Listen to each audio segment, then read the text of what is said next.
जैसे ही MySQL install हो जाएगा ना, तो यहाँ पे अगर आप सर्च करोगे, MySQL का, तो M की सीरीज में आपको एक MySQL का इस तरह से फोल्डर में से ये MySQL 8.0 कमांड लाइन को आपको रन करके कमांड को एग्जीक्यूट करना है। तो जैसे ही मैं इस पर क्लिक करूँगा तो मेरे सामने कमांड लाइन ओपन हो जाएगा। जो भी पासवर्ड आपने इंस्टॉलिंग के समय दिया है वो आपसे पहले ही पूछ चुका है, तो मेरा जो पासवर्ड है मैं इंसर्ट करता हूँ और एंटर करूँगा तो मेरा MySQL एक्टिव हो जाएगा। तो यहाँ पे इस तरीके से मैंने पासवर्ड डाला, जो भी आप पासवर्ड डालें उससे आपने एक्टिव कर लें। अब यहाँ पे मुझे देखना है कि अभी मेरे डेटाबेस में कितने डेटाबेसेस हैं। तो मैं कमांड चलाऊंगा शो डेटाबेसेस, जिससे मैंने बहुत सारे पहले भी बनाए, मैं तो प्रोजेक्ट बनाता ही रहता हूँ। तो देखो यहाँ पे एक एम्प्लॉय नाम का डेटाबेस बना है, सेल्समैन नाम का डेटा बना है, ये पहले से बने हुए डेटाबेस हैं जिसके अंदर एसक्यूएल से रिलेटेड कुछ कमांड्स होती हैं। ठीक है, तो इस पर आपको ध्यान नहीं देना।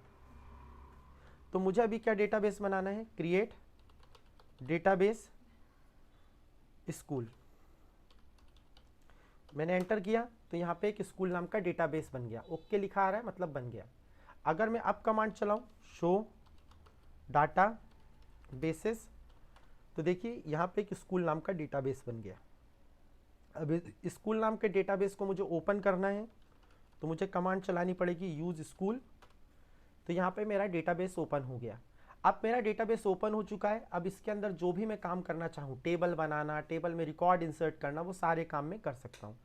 तो यहाँ पे मैं कमांड चलाता हूँ क्रिएट टेबल स्टूडेंट, और यहाँ पर मैं एस रोल दे देता हूँ जिसका डेटा टाइप इंटीजर होगा, एस नेम दे देता हूँ जिसका डेटा टाइप वेयर कैट 20 होगा, फिर मैं एस क्लास दे देता हूँ जिसका डेटा टाइप इंट होगा, फिर मैं एस फीस दे देता हूँ जिसका डेटा टाइप डेट होगा, और फिर मैं दे देता हूँ एस डेट ऑफ बर्थ जिसका डेटा टाइप डेट होगा, सेमीकोलन एंटर। तो यहाँ पर देखिए मेरी एक टेबल बन के तैयार।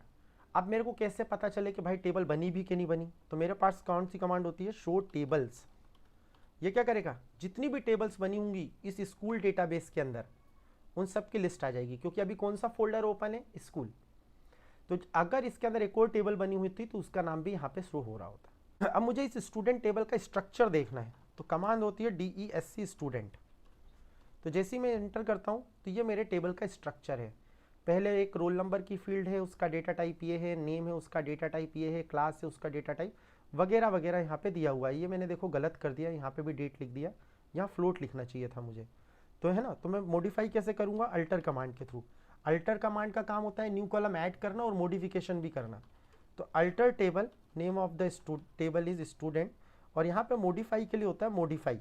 जैसे वहाँ ऐड कॉलम यूज़ कर रहे थे, हम मॉडिफाई यूज़ कर रहे हैं, मॉडिफाई एस फीस, और यहाँ पे मैं इसके डेटा टाइप को फ्लोट कर देता हूँ। जैसे ही मैंने फ्लोट किया, अब मैं इसका डिस्क्रिप्शन देखता हूँ DESC स्टूडेंट, तो जहाँ पे डेट लिखा हुआ था वहाँ पे अब क्या हो चुका होगा, फ्लोट। तो अगर गलती से कोई डेटा टाइप गलत सलत हो जाए तो अल्टर कमांड के थ्रू आप उसे मॉडिफाई कर सकते हो। तो मैंने आपको एक और क्लॉज बता दिया अल्टर के साथ, एक मॉडिफाई क्लॉज। तो ये क्या कर सकता है, किसी भी टेबल में अगर बनाते समय गलती हो जाए उसके डेटा टाइप वगैरह में, तो आप उसे सुधार सकते हैं। चलिए, तो अब इसके अंदर मुझे टेबल में डेटा को इंसर्ट करना है, तो मैं क्या यूज़ करूँगा, insert into name of the table is student and values. अब यहाँ पे ध्यान रखना, जिस सीक्वेंस या ऑर्डर में फील्ड्स इंसर्ट की हैं उसी ऑर्डर में आपको डेटा इंसर्ट करना है। 101 Ravi Tripathi, comma, single quotes बंद, कॉमा, फिर क्लास, फिर फीस 50,000, .00, देना हो दो, नहीं देना मत दो, 00 आपके ऊपर है, और डेट ऑफ बर्थ में 1986 10/20 मैंने जैसे ये दे दिया, सेमीकोलन। तो यहाँ पर एक रिकॉर्ड इंसर्ट हो गया। इसी तरह से मैं 3-4 रिकॉर्ड और इंसर्ट कर लेता हूँ। तो यहाँ पे मैं बस मॉडिफिकेशन कर देता हूँ, 102 कर देता हूँ, इसको मैं करण त्रिपाठी कर देता हूँ, या करण जैन कर देता हूँ, करण जैन। इसको मैं रख देता हूँ 12th क्लास में और 11th क्लास में। इसकी फ़ीस कर देता हूँ 40,000, और इसकी जो एज है वो 1986 11-20 कर देता हूँ, 11-20। फिर मैं एक तीसरा रिकॉर्ड भी इंसर्ट कर लेता हूँ जिसमें मैं इसके डेट ऑफ बर्थ को 09 और इसको कर देता हूँ 15 तारीख, और इसको कर देता हूँ 1987। इसको मैं कर देता हूँ 60,000, और यहाँ पे मैं कर देता हूँ 10th क्लास, और इसका नाम कर देता हूँ मोहित। मोहित शर्मा, और इसका जो कोड है, रोल नंबर है, वो मैं कर देता हूँ 103।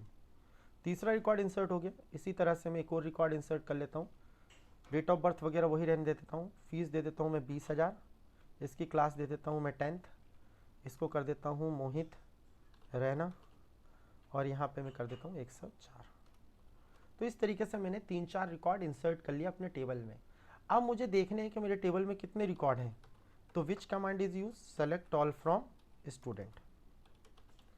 इस कमांड के थ्रू मैं अपने टेबल में जितने भी रिकॉर्ड्स हैं उनको डिस्प्ले करा सकता हूँ।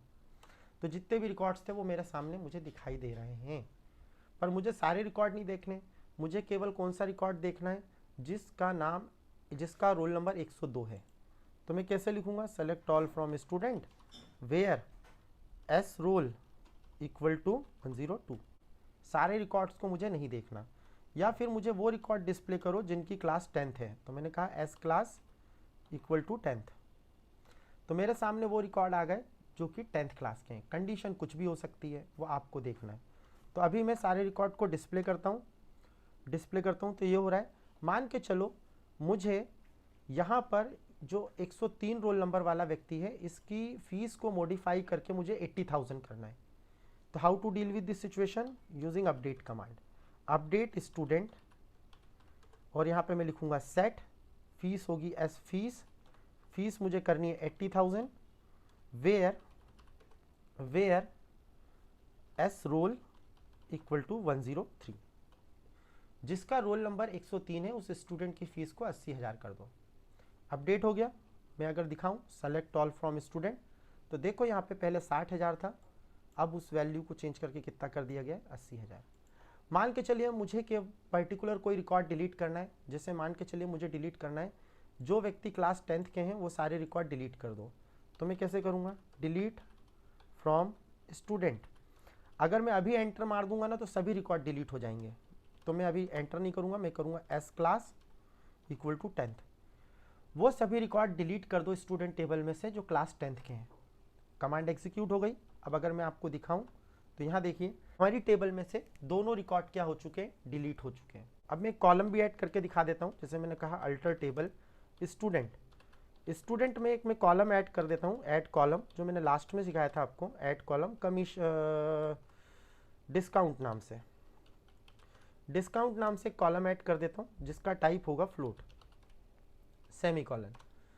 अब अगर आप देखें स्ट्रक्चर DESC स्टूडेंट, तो आप देखेंगे कि यहाँ पे एक नया कॉलम ऐड हो गया डिस्काउंट।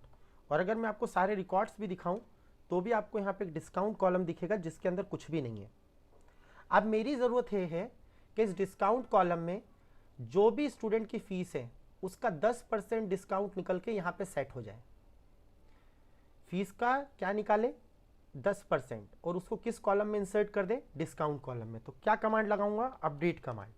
अपडेट स्टूडेंट, ठीक है। मुझे क्या सेट करना है? Set discount equal to S fees into 10 divided by 100।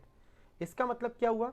Student fees का 10% निकालें और उसे डिस्काउंट में कर दें, सभी के सभी में। तो कोई कंडीशन देने की जरूरत नहीं है। एंटर करूंगा, कमांड एग्जीक्यूट हो जाएगी, और आप देखेंगे कि 50,000 का 10% होता है, ये यहाँ सेट हो गया, और 40,000 का 10% यहाँ आ गया। तो इस तरीके से मैंने इस कमांड का यूज़ करके, अपडेट कमांड का यूज़ करके, जितनी भी फीस है उन फीस का 10% डिस्काउंट कॉलम में ऐड कर दिया। मैं इसे खाली नहीं छोड़ना चाह रहा था, इसलिए मैंने ये आपको करके दिखाया। तो यहाँ पे कुछ मिनिमम ये हमारे पास कॉलम्स हैं, और एक एक कमांड करके हमें जो जो करना था हमने करके देख लिया। अब डेटाबेस को ड्रॉप क्यों नहीं कर रहा? ड्रॉप कर दूंगा सारी मेहनत बर्बाद चली जाएगी, इसलिए मैं ड्रॉप वाली कमांड नहीं चला रहा हूँ।